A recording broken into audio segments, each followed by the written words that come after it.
Pinadaan yan sa merong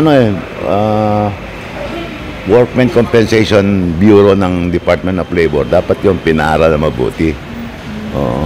Dapat mo. Well, sabi ko nga, it's better than nothing, pero it could have been better. Objection? Objection. Wala naman. Well, alam naman nila na the worker will work better if he's paid better. So, okay naman yung mga employers niyan. Kasi kung mababang sweldo mo, yung energy mo to work is limited, di ba?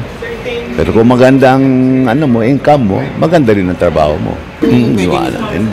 Siyempre, alam mo yung mga businessman, yung mga employers, they are also aware na in order to motivate your workers, you have to make them happy. And what is their source of happiness?